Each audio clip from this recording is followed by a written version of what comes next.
Assalamualaikum warahmatullahi wabarakatuh. Alhamdulillahi rabbil alamin wassalatu wassalamu ala asyrafil anbiya'i wal mursalin habibina maulana Muhammadin wa ala alihi wa sahbihi ajma'in. Man yahdihillahu fala mudilla lahu wa man yudlil fala hadiya lahu. Qala al-musannif rahimahullahu ta'ala wa nafa'na bi'ulumihi fid dharain amin. Summa qala Ada al-Imam Syafi'i ila Makkah. Imam Syafi'i pulang ke Mekah, balik ke Mekah. Ada balik, ada ila kembali, pulang. Waqad jama'a ila ilmi ahli al-Hijazi ilma ahli al-Iraqi. Dan sesungguhnya jamaah Imam Syafi'i mengumpulkan, memadukan, menyatukan kepada ilmu ulama Hijaz akan ilmu ulama Iraq. Ahli itu penduduk, tapi tentu maksudnya adalah ulama.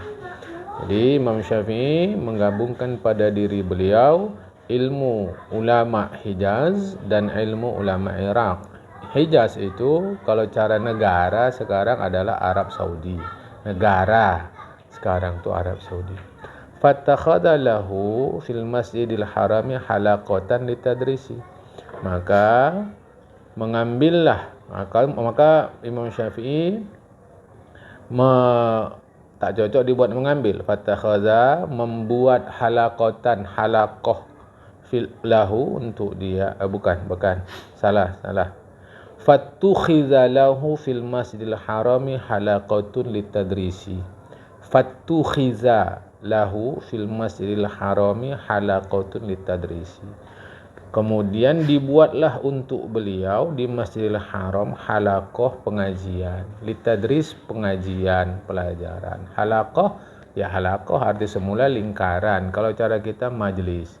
Dibuatlah majlis pengajian untuk beliau. Wa kana tilka fursatan lahu. Itu adalah kesempatan lahu bagi Imam Syafi'i lilliqa'i untuk bertemu bikibaril ulama'i dengan ulama-ulama senior kibar, ya. Kalaupun tidak senior dalam umur, senior dalam ilmu. Min mukhtalafi aqtaril alamil islami, dari berbagai daerah dunia Islam. Aqtar daerah, al-alam dunia, al-islam islami. Fi musimil haji, pada musim haji. Wa ba'da, dan setelah tafarrughin, mencurahkan, litadrisi, untuk pengajian. Sekarang orang mengartikannya pengkajian. Tadris itu pengkajian, ya. Wan nadhari, dan penelitian al-mutafahhisi yang mendalam. Fima akhadahu min ilmi ahli al-Hijaz wa ahli al-Iraq istamarra ma yuqarribu asyara sanawatin fi Makkahal Mukarramati. Dan setelah mencurahkan Imam Syafi'i untuk pengajian dan penelitian yang mendalam terhadap apa yang ia ambil berupa ilmu ahli Hijaz, ulama Hijaz dan ulama Iraq. Lantas apa lagi?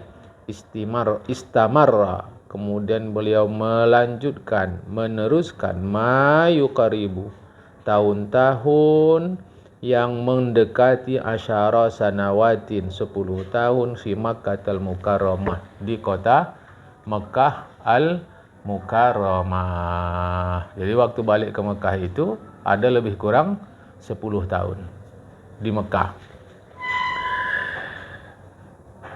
Tawassala Syafi'i ila wad'i as ususin wa dawabita lil istinbati.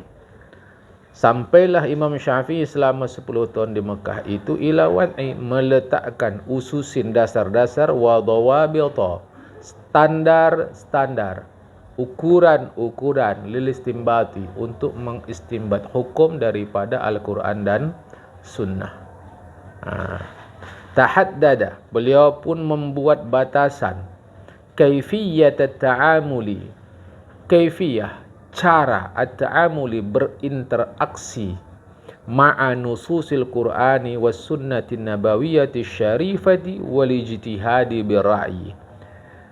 Kaifiyat ta'amuli, bagaimana kita berinteraksi, bergaul dengan nusus, teks Al-Quranul Karim dan sunnah nabawiyah yang mulia, dan bagaimana cara kita berijtihad birra'yi secara rasional, birra'yi dengan fikiran. Ya. Jama'a fiha, Imam Syafi'i mengumpulkan padanya pada cara itu baina ilmi ahli Hijazi wa ilmi ahli Iraqi. Jadi Imam Syafi'i jamaah menggabungkan pada cara itu antara ilmu ulama Hijaz dan ilmu ulama Iraq. Ulama Hijaz itu dikenal dengan ahlul asar. Ulama Iraq dikenal dengan ahlul ra'yi. Jadi Imam Syafi'i tidak bersikap ekstrim kepada ahlul ra'yi, kepada ahlul asar. Tetapi bagaimana beliau mengkombinasikan antara ilmu ahlul Hijaz dengan ilmu ahlul Iraq. Ya. Wahwal amrul ladzi makkanahu, itulah sesuatu, al-amru, ya kalau selama ini amru diartikan perkara, ya maksudnya itulah sesuatu yang makkanahu, dimapankan oleh Imam Syafi'i minal istiqlali, berupa menempuh sendiri, istiqlal, merdeka, ya, bi tariqin khasin, dengan cara yang khusus, fil istimbati, dalam mengistimbat hukum daripada Al-Quran dan Sunnah. Sara ba'da zalika mazhaban, setelah itu sara, jadilah apa yang diupayakan Imam Asy-Syafi'i itu sebagai satu mazhab tersendiri. Yasiru alaihi, yang menempuh atas mazhab Imam Asy-Syafi'i itu khalqun katsirun, ya, orang banyak, ya, orang banyak. Itu harap dipahamkan. Baik.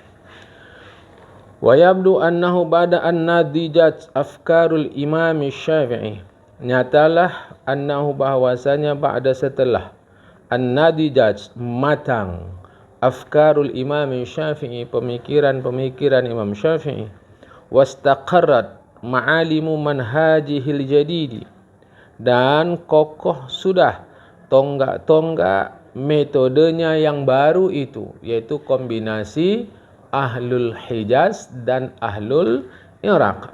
Qarraral khuruja, Imam Syafi'i pun menetapkan diri untuk keluar, pergi ila Baghdad allati, ke Baghdad, yang adalah Baghdad, kanat, adalah Baghdad itu, hiya, adalah dia, asimatul ilmi, kanat hiya asimatul ilmi, kanat hiya asimatul ilmi, Baghdad adalah ibu kota pengetahuan, kama kanat asimatul siyasati, sebagaimana Baghdad adalah ibu kota politik.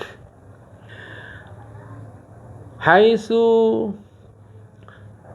tultaqal madarisul fikriyatu wal fiqhiyatu. Haitsu itu kalau diartikan oleh orang Indonesia sekarang di mana? Tapi tak cocok, kita bisa langsung artikan tempat. Jadi Imam Syafi'i pergi ke Baghdad. Baghdad itu adalah haitsu tultaqal madarisul fikriyatu wal fiqhiyatu, tempat bertemunya madrasah pemikiran dan fiqh, school of thought and jurisprudence.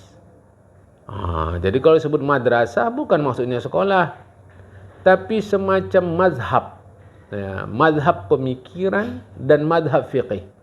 Jadi jangan dibayangkan sebuah gedung. Jadi madrasah itu sejatinya adalah sebuah pemikiran, aliran pemikiran. Jadi bukan sebuah gedung yang khusus. Tempat bertemunya pemikiran dan fiqh min mukhtalafil ittihajat, min mukhtalafil ittijahati, dari aneka ragam aliran, yang tatalaqahu ahyanan Kadang-kadang aliran-aliran pemikiran dan fikih itu di kota Baghdad berdamai. Kadang-kadang. Wa tatanatahu ahyanan ukhra, dan berbenturan kadang-kadang yang lain pula. Pemikiran biasalah itu. Jadi untuk mematangkan pikiran itu mesti ada benturan. Sehingga dengan benturan itu terlahirlah pemikiran-pemikiran baru. Hunaka yumkinu lahu an yu'arida ma tawassala ilaihi. Di sana yumkinu lahu, memungkinkan bagi Imam Syafi'i an yu'arida, ia membentangkan ma tawassala ilaihi, pencapaiannya. Jadi di sana Imam Syafi'i membentangkan fikiran-fikiran beliau, pemahaman beliau terhadap Al-Quran dan Sunnah. Fayarfa'u bihi ra'su ahli al-hadisi fi muwajahati ahli ra'yi, maka yarfa'u, terangkatlah, ra'su ahli hadis, kepala ahli hadis, fi muwajahati ahli ra'yi, menghadapi ahli ra'yi. Bukan maksudnya terangkat kepala, bukan. Itu kan bahasa kiasan. Maksudnya bukan. Cara kita bermunculanlah ahli-ahli hadis untuk menghadapi ahli-ahli ra'yi di kota Baghdad.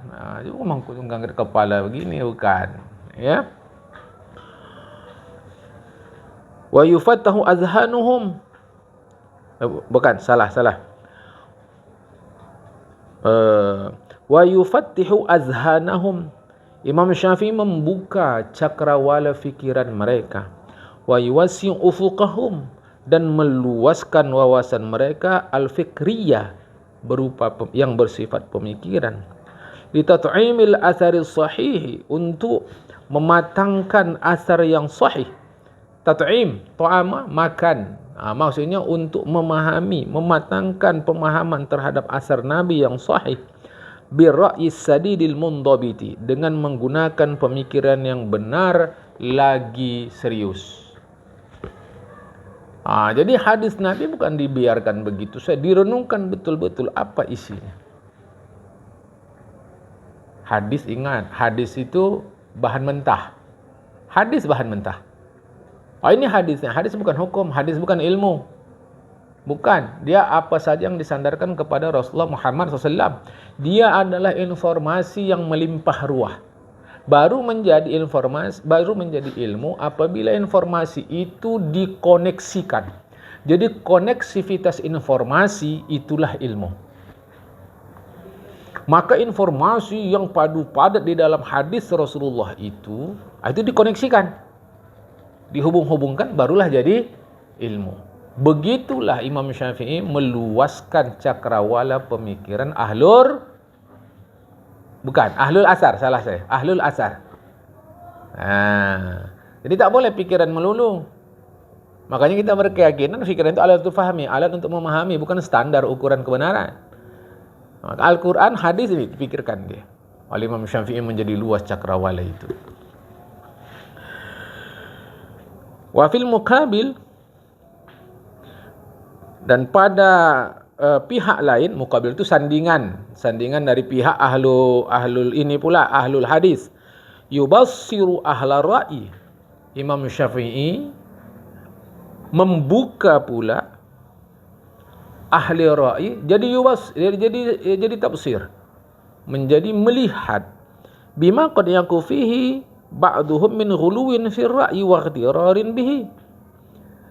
Yubassir, Imam Syafi'i membuat terbuka ahlar ra'i, orang-orang yang menggunakan rasionya selama ini, bima qad yaku fihi ba'duhum, terhadap sesuatu yang terjadi pada sebahagian mereka, berupa apa?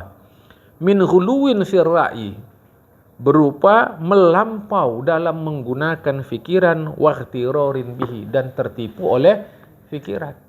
Jadi yang satu ekstrim kepada asar, yang satu ekstrim kepada rasio atau ra'yu. Oleh Imam Syafi'i dijamaah antara keduanya, sehingga terbuka wawasan orang-orang yang selama ini berpegang kepada asar, dan melihatlah sesuatu yang selama ini tidak terlihat oleh orang-orang ahlur ra'yi. Itu dia Imam Syafi'i.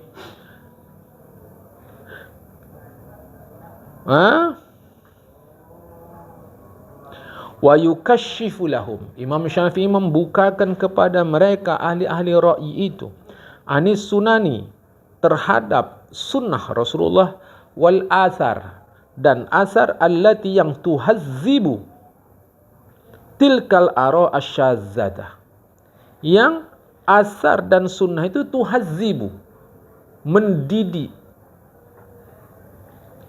tilkal ara asyazzata, pemikiran-pemikiran yang ganjil itu.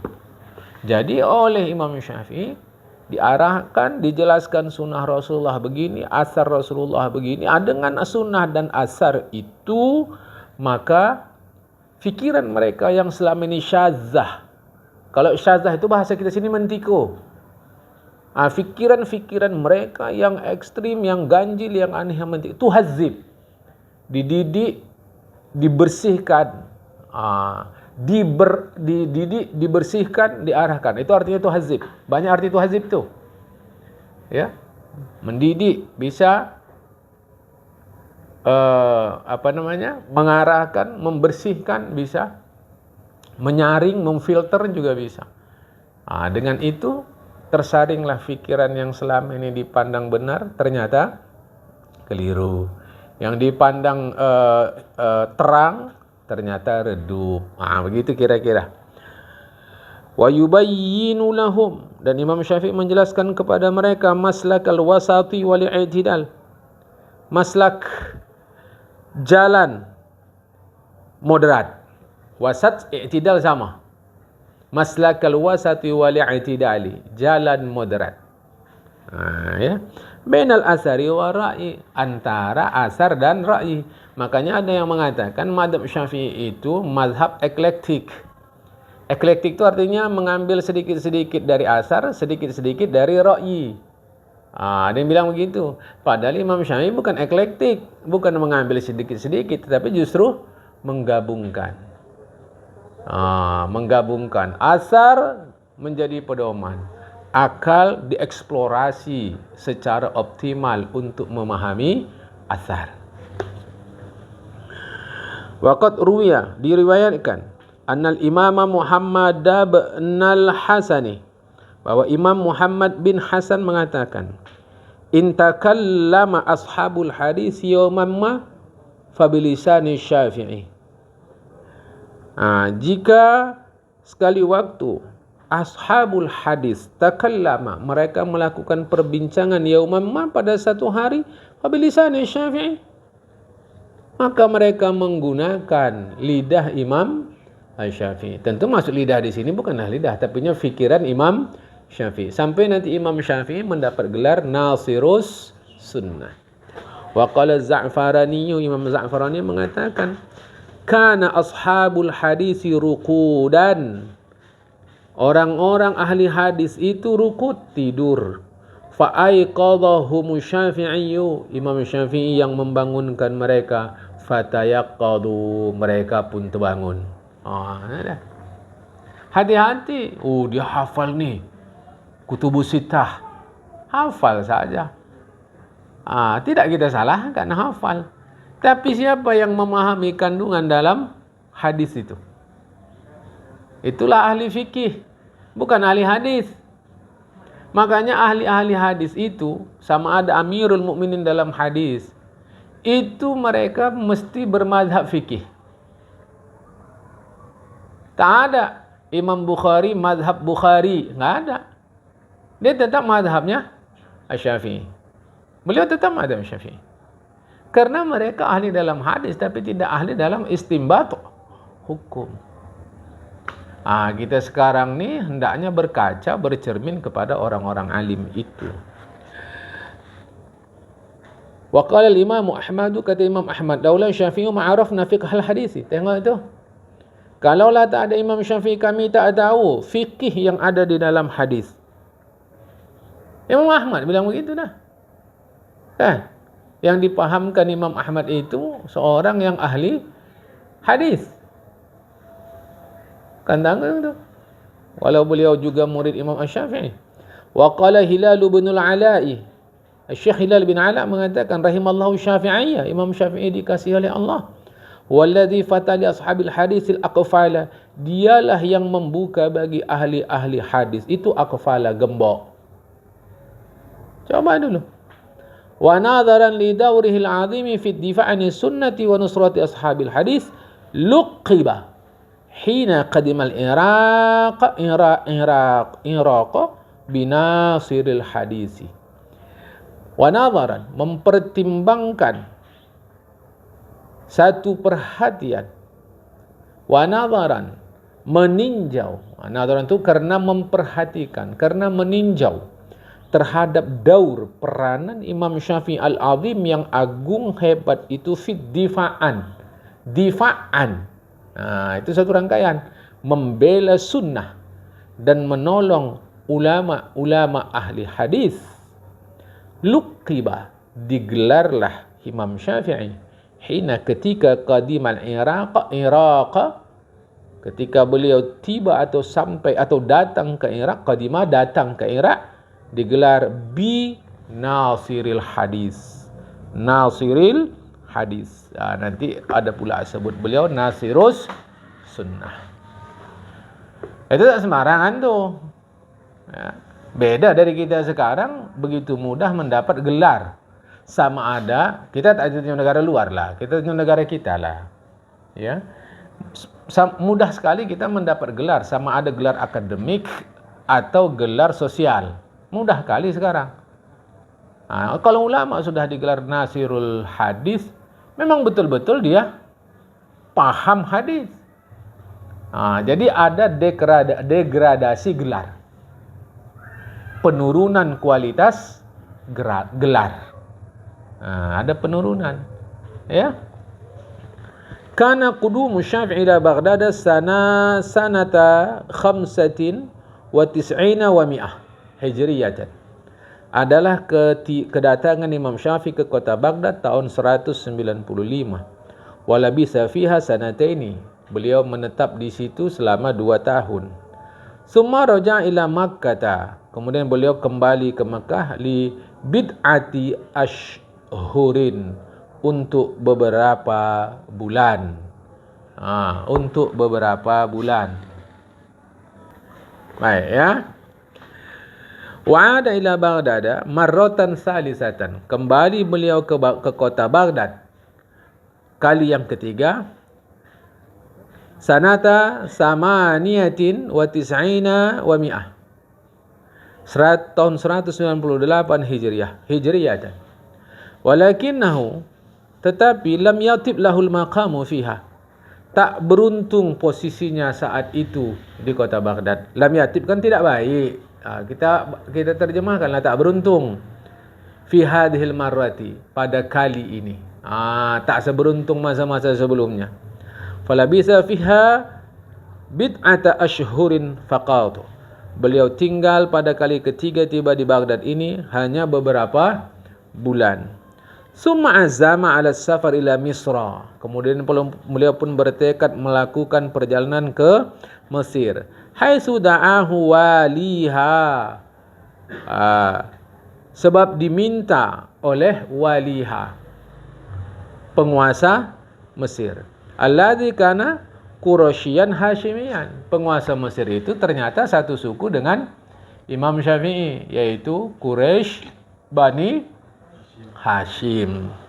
Wasala Syafi'i Misra fi awakhiri sanati tis'atin wa tis'ina wa mi'atin Hijriyatan. Sampailah Imam Syafi'i ke Mesir di ujung tahun 199. Au matla'i sanati mi'ataini Hijriyatan, atau matla' permulaan tahun 200 Hijrah. Wa qadha fiha 4 sanawatin. Imam Syafi'i menghabiskan waktu di kota Mesir selama 4 tahun. Tafarragha fiha litadrisi wa ta'lifi. Mencurahkan perhatian Imam Syafi'i di kota Mesir untuk melakukan pengkajian dan penulisan buku atau penulisan karya beliau, ya. Waqad massalat tilkal fatratu marhalatan ji fi fikrihi. Sungguh mengumpamakan oleh masa itu sebagai marhalah, tahap matang pemikiran beliau.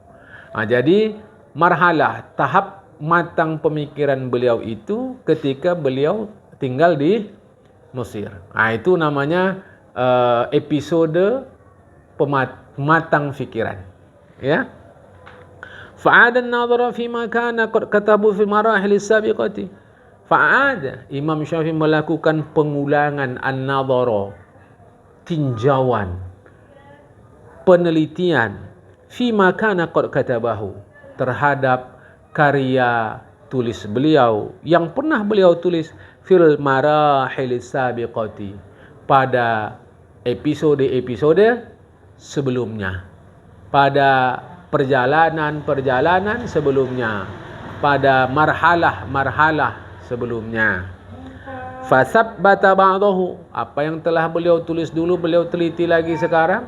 Hasil penelitian itu fasabbata ba'dahu, beliau tetapkan sebahagiannya, wa tawwara ba'dan akhara, dan beliau kembangkan sebahagian yang lain, wa ghayyara al-katsira, beliau ubah kebanyakan. Al-katsir bukan kebanyakan, salah. Wa ghayyara al-katsira, dan beliau ubah yang banyak.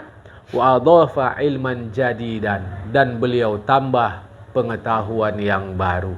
Ini kalau cara kita sekarang, inilah kerja editor. Mengedit, menambah, mengurang, meluaskan, mengubah. Jadi Imam Syafi'i sekaligus menjadi editor terhadap karya yang telah beliau tulis. Jadi otoritas karya beliau itu tidak diragukan lagi. Bukan orang yang memperbaguskan, tapi memang beliau sendiri. Ya. Wa bidzalika istahaqqat tilkal marhatu ala qasrih an tu'adda madhhabahul jadidah. Berdasarkan itu istahaqqat, pantaslah marhalah, episode Imam Syafi'i yang berada di Mesir selama 4 tahun itu, ala qasriha, sesingkat itu, an tu'adda, dipandang sebagai madhhabahul jadidah, madhabnya yang baru. Maksudnya mastaqar alaihi fahmuhu wajtihaduhu, yaitulah episode sudah kokoh, kuat pemahaman dan ijtihad Imam Syafi'i, yang menurut penelitian para ahli tidak mengalami perubahan lagi. Tuwfiyal Imam Syafi'i akhir yawmin min syahri Rajab sanah arba'in wa mi'atain. Sanata arba'atin wa mi'atain hijriyatan. Meninggal Imam Syafi'i di akhir hari pada bulan Rajab tahun 204. Artinya nampaknya sore ini. Ya. Karena akhir hari bulan Rajab. Ya. Apa sebab kematian beliau? Akhir hari bulan Rajab, tak mesti juga sore ya. Hari terakhir bulan Rajab, tak mesti juga sore. Apa sebab kematian Imam Syafi'i? Wa fi sababi wafatihi riwayatun. Ada banyak riwayat, ada banyak kabar yang menjelaskan sebab kematian Imam Asy-Syafi'i. Asahuha, yang paling valid, wa asharuha, yang paling terkenal, annahu mata, bahwasanya beliau meninggal, bisababi nazifin, sebab pendarahan, fil bawasirillati, sakit bawasir beliau, allati, yang beliau derita, min maradiha, sakit bawasir itu, zamanan tawilan, waktu yang lama. Asahhuha, yang paling valid, yang paling sahih, yang paling betul. Tetapi hunaka riwayatun, ada riwayat lain, taz'amu, yang berdalih, annahu, bahwasanya Imam Syafi'i mata sakit min marodi, sebab sakit nataja andarbihi. Nataja itu yang terjadi sebab pukulan. Nataja itu natijah, kesimpulan. Jadi maksudnya sakit itu terjadi karena pukulan min kibali, dari pihak ba'di sebahagian ansaril madhabil maliki. Ansari artinya pendukung-pendukung mazhab Imam Maliki. Walakinnaha riwayatun dha'ifatun la tasbutu. Tetapi itu riwayat yang dhaif, lemah, la tasbutu, yang tak dapat dipastikan.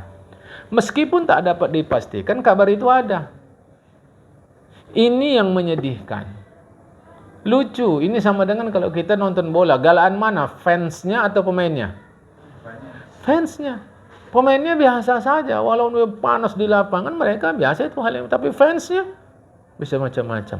Jadi ansor bisa, kalau kita artikan bahasa sekarang tuh fansnya. Itu yang membahayakan. Makanya kalau tak bijak dalam kita bermazhab ini, kita bisa menjadi orang yang bukan hanya kasar tapi kejam. Karena sesungguhnya kita bukan membela mazhab itu berdasarkan petunjuk Rasulullah berpihak kepada ulama, tapi sejatinya kita membela nafsu kita. Bukan membela kebenaran itu. Kalau membela ini pemahaman ulama, karena Rasul kata pewaris Rasul adalah para ulama, kan begitu. Rasul katakan begitu, al ulama warasatul anbiya, pewaris para nabi itu adalah para ulama. Jadi sebenarnya bukan mereka membela ulama, tapi mereka membela nafsunya. Mengapa? Ada ratusan ribu perbedaan pendapat antara Imam Malik dan Imam Abu Hanifah, biasa saja. Ada puluhan ribu perbedaan pendapat antara Imam Malik dengan murid beliau Imam Asy-Syafi'i, biasa saja. Tapi fansnya ini, makanya orang yang bermazhab ini kadang-kadang oleh orang yang tidak bermazhab dianggap kurang pas, kurang baik. Karena buktinya penganut mazhab ini berperang sana, maka mereka mengambil sikap reaktif, tidak bermazhab. Tetapi sesungguhnya mereka menciptakan mazhab baru, yaitu tidak bermazhab itu. Tidak bermazhab itu pun juga sebuah mazhab. Nah, jadi sejatinya bukan persoalan mazhab itu, tapi sikap kita. Yang kadang-kadang kita nggak masuk akal pikiran kita, kenapa orang yang membela kebenaran itu kok kasar, kok kejam, itu kenapa itu? Kami benar, oke, tapi mengapa jadinya kasar? Gitu. Sedangkan Rasulullah bukan hanya membela kebenaran, tubuh Rasulullah itu pun kebenaran. Tidak keluar kata kasar dari Rasulullah. Kenapa kita yang meyakini bahwa kita berada pada garis kebenaran, kok membela kebenaran itu dengan kasar, dengan maki-maki, dengan maki hamun? Mengapa itu? Nah, di situ patut kita yakini bahwa sesungguhnya yang dibela bukan kebenaran, tetapi nafsu. Hati-hati loh. Ya, nah ini kita tidak menutup riwayat yang menyebutkan bahwa Imam Syafi'i meninggal karena derita yang diakibatkan oleh siksaan para pendukung mazhab Imam Malik. Tidak menutup berita itu. Meskipun menurut beliau asohnya adalah karena sakit ambeien beliau. Artinya apa? Semua berita itu bisa kita padukan. Itu nanti namanya al-jam'u. Mengumpulkan semua informasi itu, bahwa beliau sakit, iya. Tapi boleh jadi pemicu sakit itu, pemicu kambuh sakit itu sehingga beliau meninggal, boleh jadi sebab derita yang diakibatkan pukulan oleh pendukung mazhab itu. Begitu loh.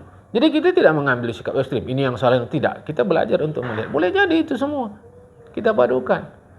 Ya kalau ternyata kebenaran itu pahit, kebenaran sejarah itu pahit, mau ngapain lagi? Ya kita mesti sampaikan.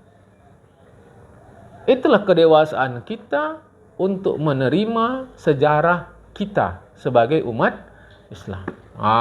Itu ya, itu bisa panjang nanti kisahnya. Sekarang kita masuk. Mumayyizatu Syafi'i, keistimewaan Imam Syafi'i. Imtazal Imam Syafi'i bi khasaisin salah.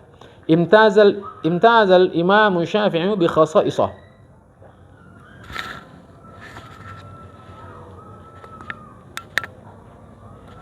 Ya. Oke ya. Imtazal Imam Syafi'i bi khasaisah. Imam Syafi'i memiliki keistimewaan bi khasaisah, dengan sejumlah keistimewaan. Kanatis sababa fi buruzihi baina akranihi, yang menjadi sebab buruzihi, Terkenalnya Imam Syafi'i buruz baina akranihi, di antara kawan-kawan beliau. Barozah itu nyata. Maka nanti dalam sorob itu ada namanya domir barizah. Domir yang tampak, yang membuat beliau menjadi terkenal. Ada sejumlah keistimewaan. Wa imtaz al-Imam Syafi'i bi khasais kanat as-sawi fi buruzi bain aqranihi wa ziyadatihi fi tadwini ususi ilmi usulil fiqh. Dan kelebihan beliau di dalam menyusun dasar-dasar ilmu usul fikih. Yumkinu talkhisuha fi ma yati, yang mungkin dapat kita ringkaskan pada beberapa hal berikut ini. 1. Al-mawahibul katsiratu allati manahallahu ta'ala lahu. Anugerah yang cukup banyak, mawahib, pemberian yang cukup banyak, manahallahu ta'ala lahu, yang dianugerahkan Allah untuk beliau. Wasaqalatha basatatul 'aishi wa hayatul badiyati allati 'ashaha fi tufulatihi wa matra'i syababihi. Wasaqalatha, yang mencerahkan anugerah itu oleh basatatul 'aishi, kesederhanaan hidup beliau, wa hayatul badiyati, dan kehidupan beliau yang berada di dusun, allati, yang asyaha, beliau hidup pada keadaan itu, fi tufulatihi, pada masa anak-anaknya, wa matra'i syababihi, dan pada permulaan remajanya. Beliau mendapat anugerah yang banyak dari Allah Ta'ala, apalagi anugerah itu ditopang, disokolat, dikilatkan, dicemerlangkan oleh kesederhanaan hidup beliau dan kehidupan beliau yang berada di dusun. Itu lebih membuat orang fokus kepada sesuatu. Karena suasana kampung itu lebih menyamankan. Itu pada masa beliau anak-anak dan pada permulaan masa muda beliau. Faqana ma'rufan bizaka wa umqit tafkiri. Terkenal beliau bizaka, dengan kecerdasan, wa umqit tafkir, dan dalam pemikiran. Wa huduril badihati. Huduril badihati ini kalau cara kita kreatif. Hudur, badihati, mudah. Jadi bukan kreatif, inisiatif. Huduril badihati, inisiatif beliau cepat muncul. Itu dia. Jadi orang masih beliau sudah ini. Itu namanya huduril badihah. Ya. Wala syakka anna hadhihi umurun hiya asatu tafaqquh wa tafawuqil ilmi. Tak diragukan lagi bahwa ini adalah dasar-dasar orang untuk bisa faham dan tafawuqul ilmi, pemuka yang bersifat ilmu. Tafawuq, fauqa, di atas. Itu yang dasar-dasar ini, yang kelebihan-kelebihan ini menjadi dasar untuk tafaqquh, faham dalam sesuatu, dan tafawuqul ilmi, kemajuan dalam ilmu pengetahuan. Itu maka pentingnya kita kadang kehidupan, tapi kan kita di kota ya, nggak mungkin pula kita pindah ke dusun, ke desa, tak mungkin. Karena itu perlu diciptakan suasana yang mendukung ilmu seperti di desa. Itu yang diperlukan. Bukan, nggak bisa juga rumah-rumah diubah jadi pohon-pohon, itu nggak bisa juga. Itu faktanya begitu. Tetapi apa yang ada kebaikan bagi orang di dusun, coba itu diadopsi untuk kita yang ada di kota. Coba itu diadopsi. Itu dia. Itu tadi kan, itu yang mau kita ciptakan kan. Itu yang mau kita ciptakan. Jadi tidak mungkin rumah-rumah di kota dirubuhkan lantas ditanam pohon. Nah, lantas apa kebersahajaan yang ada di desa yang membuat tafawuqul ilmi? Majunya ilmu pengetahuan apa? Ya kita pindahkan. Atau pindahkan tidak, Ding. Kita adopsi. Apa yang ada di sana? Oke, ketenangan. Maka buatlah suasana tenang dalam menuntut ilmu. Gitu kira-kira. Apa yang buat suasana tenang dalam kita menuntut ilmu di kota? Ciptakanlah itu. Kira-kira begitu, kira-kira begitu. Karena tak mungkin kita pindah ke desa, tak mungkin. Masa kosong kota? Tak mungkin. Di samping ada kelebihan-kelebihan pribadi beliau. Yang kedua, fasahatul lisan wa qutul bayan, wa uzubatul uslub, wa jazalatul ta'bir, wa hiyatatun bi'ulumil lughatil arabiyyah. Fasahatul lisan, fasih ucapan Imam Syafi'i, wa qutul bayan, dan kuat beliau dalam menjelaskan sesuatu. Wa uzubatul uslub, sedap gaya bicara beliau. Wa jazalatu ta'bir, kaya pengungkapan beliau. Wa ihatatun, dan luas pengetahuan beliau bi ulumil lughatil arabiyyah, dengan bahasa Arab. Uzubatul uslub itu penting loh. Uzubatul uslub, enak gaya bicara itu. Jazalatu ta'bir, kaya pengungkapan. Lah ini kita menjelaskan kan lucu. Kayak mana tuh? Saya rasa kayak gini dia. Kalau kayak gini dia, kayak macam mana itu kayak? Coba dulu. Kayak itu macam mana kayak? Maka kita pun jadi tidak cerah. Kita pun tak kaya kosakata kita. Cuma kalau menerjemahkan saya dari satu bahasa ke bahasa lain, itu memang dari dulu ada kendala. Para ahli pun kendala. Karena selalu saja kandungan makna dalam satu kosakata di satu bahasa tidak terwakili oleh penerjemahan. Selalu begitu. Ya, tetapi itu kan tak bisa dihindari, memang begitulah kekayaan masing-masing bahasa. Tetapi kita berusaha lah. Apalagi kalau pakai macam tadi, pokoknya kayak gini aja udah, nggak usah apa kali lah. Ya, macam mana kita jadi berilmu kalau begitu? Dalam bahasa saja tak betul. Coba dulu. Ya saya nggak pandai menjelaskannya. Kenapa Anda berdiri di depan menjadi narasumber? Yang betul kenapa atau mengapa? Mengapa bukan juga kenapa. Itulah guru fikih dulu. Waktu sanawiyah dia tanya, kenapa orang mati dimandikan? Masing-masing lah, Wak. Ya, kena hukum agama, kena nggak bisa mandi sendiri, kena fardu kifayah. Dia jawab enak sih, kena air lah. Karena bukan mengapa. Sama aja lah itu kata kita sekarang. Enggak. Makanya para ulama itu orang-orang yang luar biasa dalam berbahasa. Kita sekarang ini kalau udah berbahasa bagus, bilangnya lah banyak kali cakap itu. Iya. Macam mana? Maka umat pun sekarang pikirannya jadi pendek. Kenapa? Karena narasumbernya tidak kaya dalam bahasa. Apa namanya itu? Yang apa itulah? Dia pendek dia apa? Apa? Kau bertanya sendiri pun tak jelas. Tanyalah dulu sama jamaahmu atau sama audiensmu. Ini makanan gini, terbuat dari tepung dia, kan udah mulai terarah pikiran orang. Itu sedapnya kalau kita mengaji dengan ulama. Terasa sedap ketika mereka menyampaikan pelajaran itu. Wa mimma ana ala bulughi hadhihi martabati fal an kaunihi arabiyan khalisan quraisyan tihmamuhu منذ الصبا بالادب واللغه وخروجه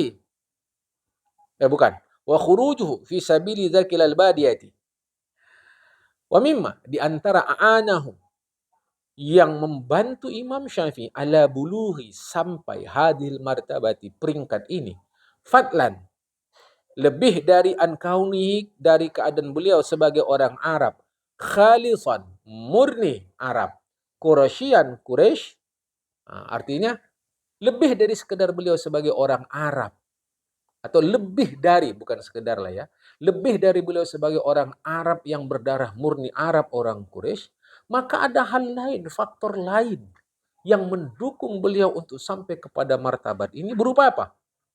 Ihtimamu perhatian beliau sejak muda lagi sejak anak-anak lagi terhadap sastra dan bahasa wa khurujuhu fi sabili dzalika ilal badiyah dan beliau keluar dari tempat beliau tinggal untuk menempuh jalan itu. Kemana beliau keluar? Ilal badiyah, ke dusun. Haitsu asha, tempat beliau hidup di dusun tadi. Wasata qabilati Huzailin. Tunggu, salah. Wasata qabilati Huzailin. Ya, Huzailin. Ya, di tengah-tengah kabilah Huzail. Allati kanat, adalah kabilah Huzail itu afsah qabailil Arabi, kabilah Arab yang paling fasih. Haitsu asha, mana fa'il asha, sanawatun tiwalun. Di mana hidup oleh tahun-tahun yang panjang beliau di tengah-tengah Bani Huzail, yang orang Arab sendiri mengakui Bani Huzail adalah suku yang paling fasih, kabilah yang paling fasih. Ausalathu, yang tahun-tahun panjang itu mengantarkan beliau ila martabatil hujjiyati fil lughah, sampai pada peringkat hujjah fil lughah, sandaran dalam bahasa Arab. Bayangkan itu. Ya. Kalau kita katakan hujjatul Islam, Imam Ghazali. Ini hujjatul lughah, Imam Asy-Syafi'i. Rupanya tak semua orang Arab mengerti bahasa Arab. Apalagi awak yang orang mendeling ni, hasibuan pula marga. Kan? So, ini kan nanti akan disebar di YouTube. Pikirnya nanti rasis pula. Padahal awak sendiri yang cakap ni hasibuan. Kan gampang kan? Tidak semua orang Arab mengerti bahasa Arab. Apalagi kosakata kuno yang lama-lama dulu. Kan tanggung. Contoh orang Indonesia sekarang lah. Ngerti nggak Dewan Ketip? Orang Indonesia sekarang. Ketip? Salah kau, kutip, kata dia. Awak pula salah, kan? Dia tak ngerti lagi, dia ketip. Coba adalah. Awak katakan ungkapan tadi, tangan mencincang, bahu memikul. Salah, kata. Tangan membelah, bahu memikul. Coba adalah. Itu kita Indonesia. Arab pun begitu. Apalagi kalau kosakata tadi udah mati, tak dipakai lagi. Itu kelebihan Imam Asy-Syafi'i. Walau yang lain, ya ulama-ulama itu Arab. Imam Ahmad bin Hanbal, Imam Abu Hanifah, Imam Malik.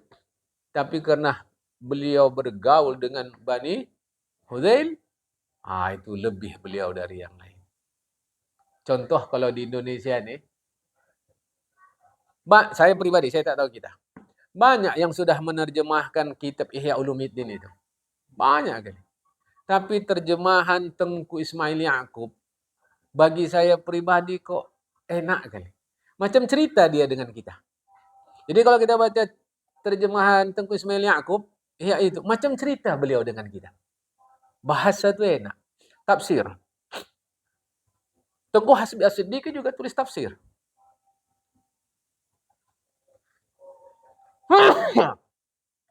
Pak Quraisyab juga tulis tafsir. Tapi baca tafsir Buya Hamka. Enak kan? Enak, tafsir Buya Hamka mengalir. Sedap gitu. Kenapa? Kekayaan bahasa Buya Hamka. Kekayaan bahasa. Jangan bilang Tengku Hasbi bukan orang Indonesia. Jangan bilang Pak Quraisyab bukan Indonesia, bukan orang Indonesia. Jangan bilang. Banyak. Tetapi tengoklah bahasa Buya Hamka. Enak kalau kita membaca tafsir beliau. Saya yakin kita pun dah membaca lah itu. Kan? Baik. Itulah Imam Syafi'i. Wa fiha wa faidatu hadhil mayyizati annaha makkanathum min ihadati bi fahmi usul Qur'an wa sunnati Nabiy allati hiya qimmatul fasahati wal balaghati arabiyyah. Ya. Wan nufudhi ila asrari ma'aniha, wan nufudhi kepada ihatati. Apalah manfaat atau faedah keistimewaan nomor 2 ini? Faedah keistimewaan nomor 2 ini annaha bahwa keistimewaan itu makkanathu, memantapkan Imam Syafi'i minal ihatati, dalam menguasai bifahmi pemahaman nususi teks-teks Al-Quranul Karim dan Sunnah Nabawiyah. Yang Al-Quran dan Sunnah Nabawiyah itu adalah qimmatul fasahah, puncak kefasihan, wal balagatil arabiyyati, dan sastra Arab. Nah, makanya hati-hati, saya selalu mengatakan lebih mudah kita memahami Al-Quran menggunakan pendekatan sastra Arab. Lebih mudah. Termasuk hadis Rasulullah. Lebih mudah. Bukanlah artinya 100% mudah, tidak. Karena ada pendekatan hukum, ada sejarah, segala macam. Tetapi dengan pendekatan sastra lebih mudah. Lebih enak. Ya. Wa nufudil asrari ma'aniha. Jadi makkanathu minal ihatati wa makkanathu minan nufuzi. Itu dia. Dan memantapkan Imam Syafi'i untuk menembus kepada rahasia makna-maknanya. Diriwayatkan hal itu dari Ibnu Hasan Az-Zinadi. Wa qad ruwiya fi dzalika an Ibnu Hasan Az-Zinadi, dari Ibnu Hasan Az-Zinadi bahwa dia mengatakan, ma ra'aitu ahadan aqdara 'ala intiza'il ma'ani min al-Qur'ani wal istishhad 'ala dzalik min al-lughati min asy-Syafi'i. Tidak pernah kulihat ada seorang yang lebih sanggup untuk mengambil makna Quran dan istishhad, menyatakan yang demikian itu minal lughati, dari sisi bahasa. Tak ada yang lebih sanggup yang pernah kuperhatikan selain Imam Syafi'i. Istishhad itu maksudnya yang tak tahu menjadi tahu. Maka saya bilang tadi menyatakan. Jadi tak nampak selama ini. Padahal di depan mata kita ditampakkan oleh Imam Syafi'i melalui penguasaan beliau atas bahasa. Ya. Kama kana afdhala 'aunin lahu fil munadharati ma'al mukhalifina. Sebagaimana adalah keistimewaan beliau dalam bahasa itu, afdhala 'aunin, sebaik-baik bantuan bagi beliau, fil munadharati, dalam berdialog, ma'al mukhalifina, bersama rival-rival beliau. Ya. Haitsu makkanat ghaliban min adh-dhuhuri wat tafawuq alaihim. Hal mana yang memungkinkan bagi beliau umumnya untuk mampu zuhur alaihim, memenangkan dialog itu, wat tafawuq alaihim, menguasai dialog itu. Bahasa lah. Kalau bahasa udah salah, tu mana lagi? Kan? Yang betul, air yang kita minum itu air panas apa air hangat? Sama aja lah, panas sama hangat. Itu juga nya, kata kita sini. Mana bisa? Hangat beda dari panas. Tapi di kita, sini sama. Sini sama. Padahal hangat itu pertengahan. Panas tidak? Dingin apa normal? Dingin. Oke, kita masukkan es. Jadi apa? Tengok. Inilah keterampilan dalam berbahasa. Ada banyak kali cengkuni ada sama itu juga itu. Minum aja udah cerita pun. Iya betul lah itu kalau kita bincang biasa. Tapi kalau bincang ilmiah mana bisa? Nggak bisa. Kita tulis dalam bahasa Indonesia, koma apa kopma? Alah payah kali M1 aja udah hapus dah. Ya nggak bisa. Nggak bisa. Untuk ilmu dia ada aturan. Tapi kalau cakap-cakap kita gini biasa, bisalah. Coba kau apakan apa-apanya itu. Tapi jangan apa kali. Nanti apa kali pula apanya itu. Nggak bisa pula apa aku. Apa ini sekarang? Mana bisa itu? Aja.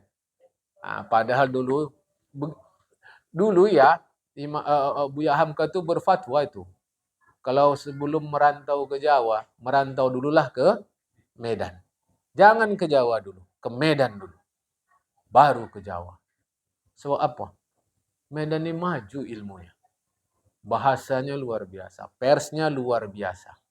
Medan ini. Sampai beliau bilang begitu. Sekarang hancur-hancuran bahasa Medan nih. Coba dulu. Ya, dia ilmiah sekali. Sampai Buya Hamka bilang, maka beliau merantaunya tak langsung ke Jawa. Mari dulu, beliau sini dulu tinggalnya. Alhamdulillah kawan beliau itulah guru kami di Kismul Ali dulu. Muallim Ali Mansur. Muallim Ali Mansur itu guru tarikh. Nah, dari dialah saya tahu, dari beliau saya tahu, Buya Hamka tuh suka nonton bioskop. Film roman. Apalagi zaman dulu film bagus-bagus. Ya, kalau ada film roman baru, api gila kami itu naik sepeda. Katanya. Buya Hamka naik sepeda, beliau naik sepeda. Pergi bioskop nonton. Dulu film-film itu pun bahasanya bagus. Tuturnya bagus, semuanya bagus. Itu dia. Dari beliau saya tahu. Kan? Sekarang alah, ngeri kali bahasa sini. Kan? Itulah khas kita. Bukan artinya mau saya katakan salah, tidak. Kekhasan. Namun dalam ilmiah itu mau hati-hati, ada aturan. Ya. Kama anna uslubahul adbas. Apa ya? Kama anna uslubahul adbas syayyiqa. Kana sababan fi jalbi tullabil ilmi ilhaqatihi. Sebagaimana gaya bahasanya yang azbah, yang enak, syayyiqa, yang menimbulkan daya tarik. Itulah menjadi sebab fi jilbi, menarik, menuntut penuntut ilmu hadir ke halakohnya.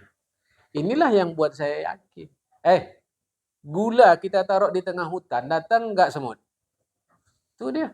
Perlu dipromosikan? Tak perlu. Inilah dia. Makanya kita berkeyakinan, buat saja diri kita berkualitas.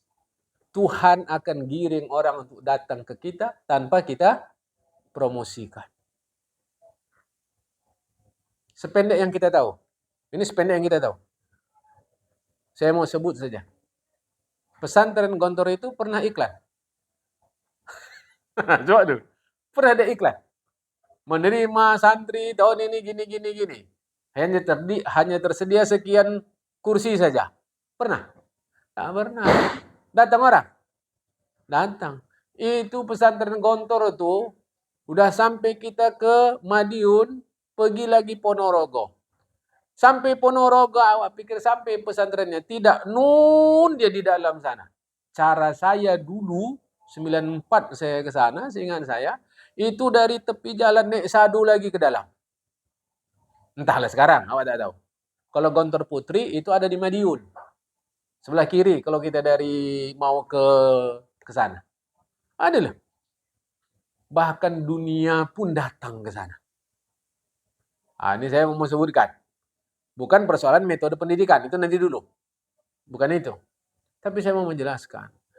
Kalau kualitas baik, tak dipromosikan pun, orang datang. Contoh Imam Syafi'i.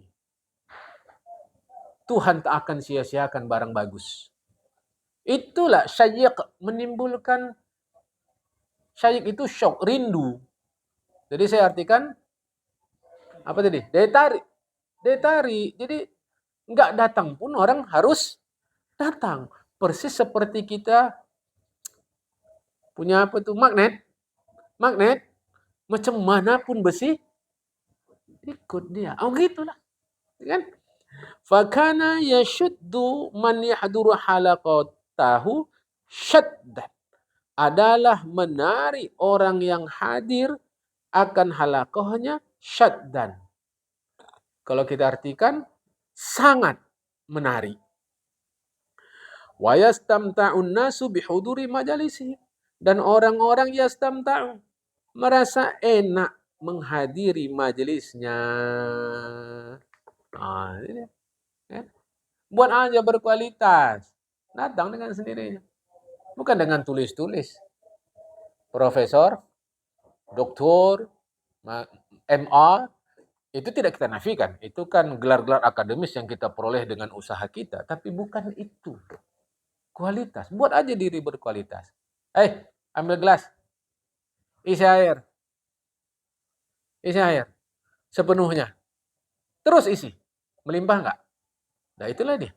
Terus isi diri kita dengan kualitas, dia akan melimpah. Dan Tuhan tidak akan menyia-nyiakan kelimpahan itu, maka Tuhan panggil orang untuk menampung kelimpahan itu. Jadi bukan kita yang mempromosikan. Tapi tadilah kita ini selalu tak tahan akan kualitas. Mau kita cepat-cepat saja udah. Mau kita instan. Mau kita instan saja. Kalau makan benda instan, cepat kenyang nggak? Cepat lapar nggak? Ini deh. Cepat kenyang, cepat lapar. Itu instan. Baik, kita teruskan yang ketiga ya. Nanti ada yang keempat. Tak dapat malam yang keempat. Tanaw'u masadir ilmihi wa 'azamatu syuyukhil ladzi talaq anhum. Ini keistimewaan beliau yang ketiga. Beraneka ragam sumber ilmunya dan kalau bahasa kita azamah ini hebat guru-guru yang talaqqa. Imam Syafi'i belajar dari mereka. Sumbernya bermacam-macam, gurunya hebat. Ingat lagi ungkapan orang tua kita dulu. Berguru kepalang ajar, bagai bunga, kembang tak jadi. Bilang kuncup dah lewat, kembang belum sampai. Itulah, kembang tak jadi itu. Salah milih guru. Guru kencing berdiri, murid kencing berlari. Jadi kita milih guru lah. Mau tak mau. Jadi hebat guru beliau. Amani syuyukh alladhi talaq anhum fayakfi anna alama annahu akhad al-ilma 'an al-imam Malik walazamahu sanawatun tiwalun. Adapun guru yang beliau talaqqa artinya belajar dari mereka, cukuplah kita tahu bahawa beliau mengambil ilmu dari Imam Malik. Walazamahu sanawatun tiwalun. Oleh tahun-tahun yang panjang lazamahu, mendampinginya. Ya. Wa kafa bidzalika fadlan. Itu sudah cukup menjadi satu kelebihan. Fal Imam Malik wa imamu darul hijratil ma'rufu bil ilmi wal fadli. Imam Malik adalah imam Darul Hijrah. Imam kota Madinah. Istilahnya Darul Hijrah. Yang dikenal dengan ilmu dan kelebihan. Kama khadal ilma ala Muhammad bin al-Hasan al-Syaibani. Sebagaimana Imam Syafi'i mengambil ilmu dari guru beliau Syekh Muhammad bin Hasan al-Syaibani. Siapa beliau? Warisu ilmi al-imami Abi Hanifah an-Nu'mani faqihul Iraq imamuha. Beliau adalah, kalau dalam ilmu waris, dianggap Syekh Muhammad bin Hasan Syaibani adalah ahli waris ilmu Imam Abu Hanifah an-Nu'man, seorang faqih dari Iraq dan pemuka kota Iraq. Wa talaqa ilma faqih Misr laysa bin Sa'din min sahibihi Yahya bin Hassanin. Dan Imam Syafi'i talaqqa, belajar ilmu fikih Mesir, yaitu ilmu fikih Al-Syekh Laits bin Sa'ad dari kawan beliau, yaitu Syekh Yahya bin Hasan. Jadi Imam Syafi'i mendapat ilmu Syekh Laits bin Sa'ad melalui Syekh Yahya bin Hasan. Kama talaqa ilma faqih Syamil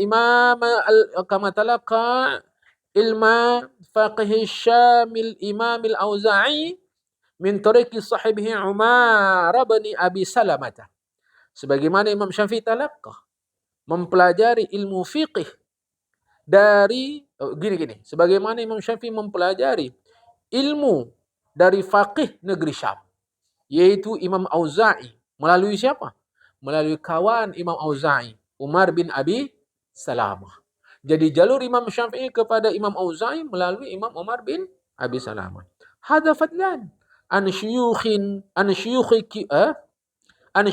kibarin akharina akhadha min ilmihim wa fadlihim. Ini adalah kelebihan dah guru-guru beliau yang kibar, yang hebat luar biasa, yang lain lagi, yang beliau mengambil dari mereka ilmu dan kelebihan mereka. Wa bidzalika yaqul Imam Syafi'i qatalaqqa fi aktsaril madzahib allati qamat fi 'asrihi. Dengan itulah Imam Syafi'i qatalaqqa, mempelajari fikih kebanyakan mazhab yang ada pada masanya. وإذا اجتمع الإنسان قوة الإدراك وعلو الهمة في العلم مع شيوخ عظام فإنه يكون له شأن عظيم كما كان للإمام الشافعي. Ini nggak bisa diubah. Ini sudah menjadi ketentuan. Apabila terkumpul bagi seseorang kuatul idrak, kemampuan memahami, dan ulul hikmah, ulul himmah, tekad yang tinggi dalam mencari ilmu bersama guru-guru yang hebat, maka sesungguhnya itu menjadi sesuatu nilai yang hebat pula. Sebagaimana terjadi pada Imam Syafi'i.